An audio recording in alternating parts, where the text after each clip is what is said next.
The U.S. Marine was halfway down the lawn of the mall in Washington when something tugged at his sleeve. It was a young boy, maybe 8 or 9 years old. The Marine immediately went down on his haunches to look the boy in the eyes. No words came out of the youngster's mouth. With big eyes and a lot of uncertainty in his whole demeanor, he slipped a note into the Marine's hand.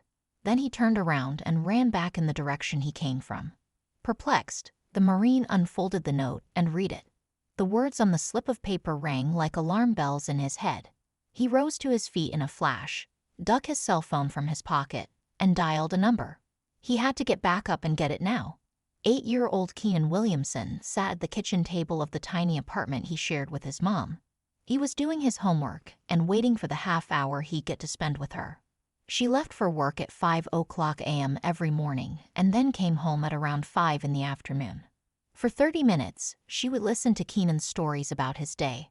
They'd eat something together, and then she would rush out to be in time for her second job. Keenan knew she did everything in her power to make ends meet, and he knew what it took out of her. He could see it in her exhausted eyes, in her slumped shoulders, even in her face when she tried to smile. At 5:05, Keenan stood up from the kitchen table to open the apartment door for her. He was just in time to see her coming up the stairs to the front door.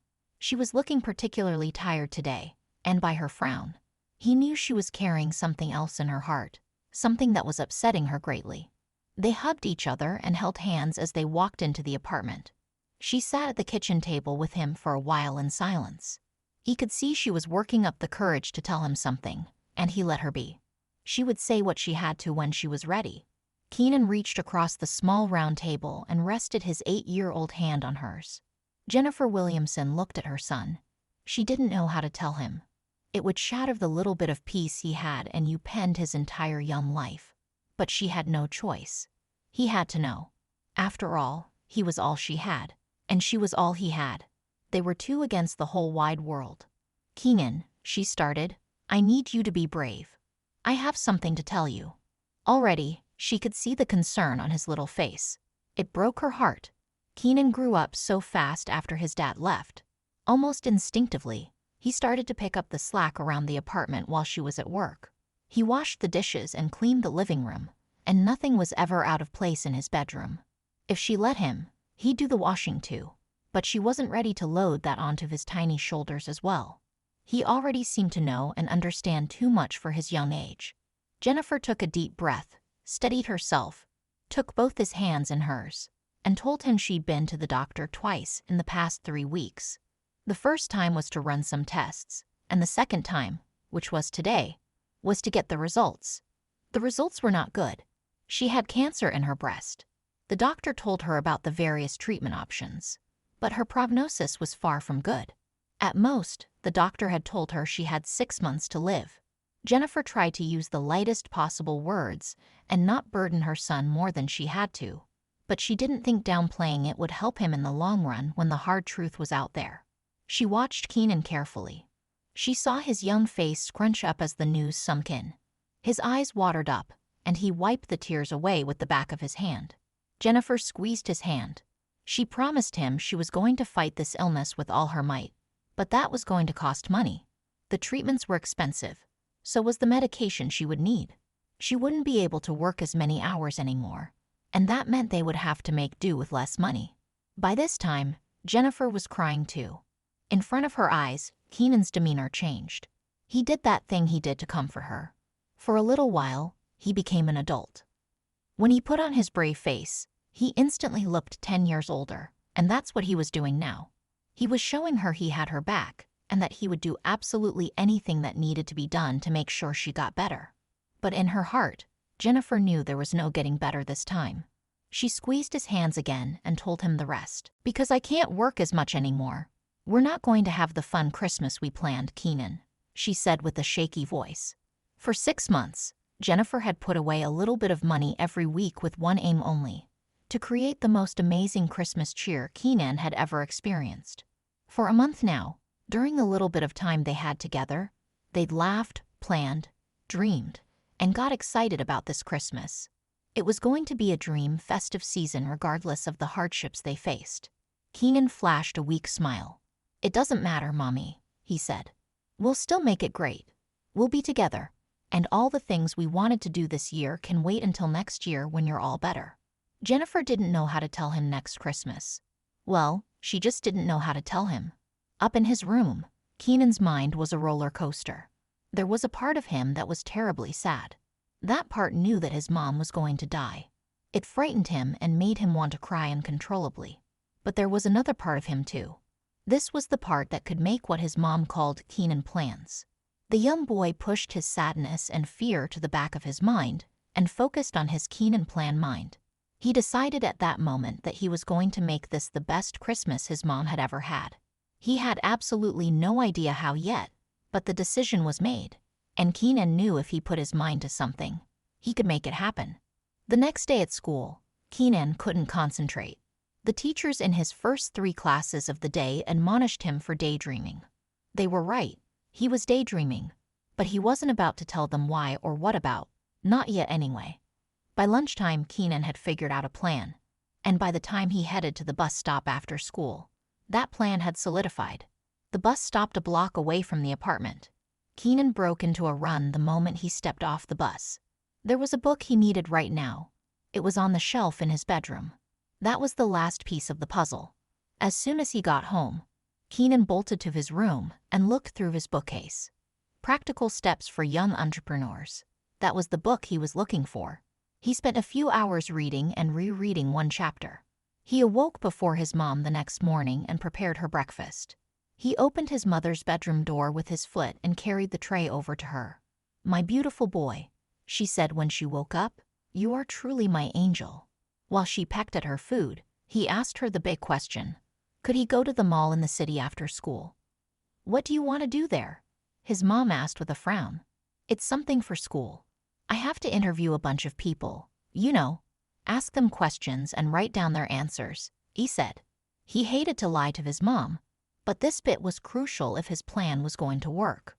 His mother frowned and hesitated, but she eventually agreed to let him go for 1 hour. Keenan almost got detention for not paying attention in class during the first period. That would be a disaster, so he upped his game. When break time came, he settled in a far corner of the cafeteria and started writing. After much scratching out, rewriting, and correcting, he was satisfied with what he had written. Now came the second part of his plan. The book said 50, so he'd have to make 50 copies of his note. He rushed down to the administration building. The break was almost over. Keenan sighed with relief when he noticed an open copier. For the rest of that day at school, he was calm. He'd done what he needed to do. At just after 3:00 p.m., Keenan stepped off the bus and walked onto the mall. The book had said 50. He looked around. Yep, he had chosen well. There were more than 50 people here. He thought again about what his book about young entrepreneurs said, especially the chapter about marketing. It said once you have your business plan together, you have to do intensive marketing to set things in motion. And the book said you have to interact with at least 50 people about your idea to start with. Keenan was set on finding these 50 people and giving them each one copy of the note he had painstakingly written. It would only take one person for it to work. Just one. It had to work. Andrew Stiles had joined the U.S. Marines 3 years before. Currently, he was part of the squad that guarded the West Wing of the White House. He was off duty and strolling down the mall to clear his head. That's when the young boy came up to him and slipped him the note. There was something about the kid that he knew even before he opened and read the note. When he finally unfolded and read the note, he swallowed hard to stop his tears. This kid needed help, and that's what the Marines did. They helped. Andrew fished his cell phone from his pocket and dialed a number. "Everybody," he said at the end of the conversation. "No excuses. We have an assignment." He met with his fellow Marines just off Connecticut Street. When everybody was settled, Andrew called the meeting to order. "There's this kid," Andrew started. "His mom is dying. This young man is one of us. He has heart. Here's what we're going to do." The Marines leaned in to hear Keenan's plight and Andrew's plan. Keenan was busy with his homework. He was constantly aware of his mom in the bedroom. She was restless, and he could hear she was uncomfortable. He was busy making her tea when the phone rang. "Is that Private Williamson?" the voice on the other end asked. Keenan was confused. "This is Keenan," he said. "Who do you want to speak with?" "This is Sergeant Andrew Stiles," the voice said. "You became one of us when you asked for our help, and we're going to help you." The picture came into focus in Keenan's mind. He had only given one of 50 notes to one soldier in the mall the day before, so this had to be him. "Can we meet?" the Marine on the other end asked. "Maybe tomorrow after school." When Keenan came out of school the next afternoon, 3 Marines in full uniform were waiting for him. They greeted him like he was one of them. It made him feel like $1 million. Over a burger, they asked him about his plan. He explained as well as he could, but added that he needed grown-up help to make it a reality. He wanted to give his mom the best Christmas ever, given that it could be her last. The Marines smiled at him. Andrew said, "Well, soldier, you came to the right place. That's what we're here for. Here's our plan." Andrew was completely taken by the boy. They were going to make this kid's dream of a spectacular Christmas come true, that was for sure. But Andrew was hatching his own plan too, something neither the boy nor his mother would be expecting and something that could quite literally change their lives.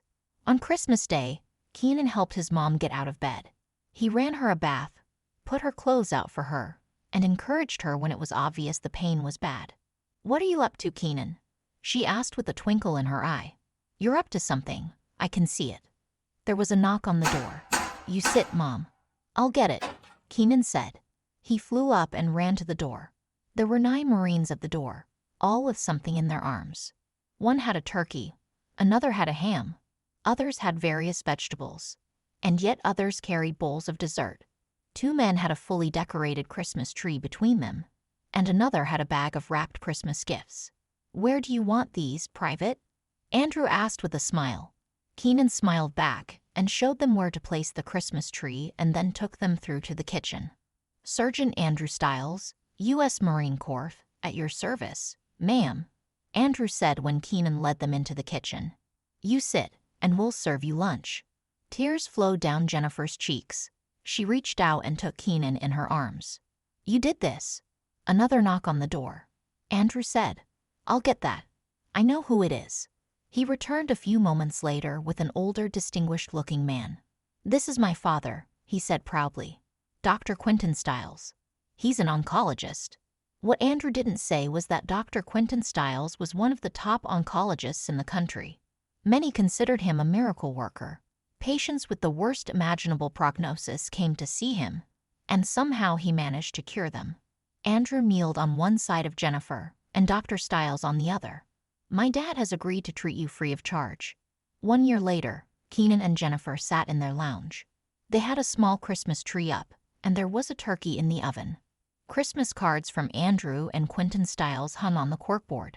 Jennifer said, "This Christmas is special, Keenan. I am only here because of what you did last year. You're a hero in every sense." What a magnificent end to a sad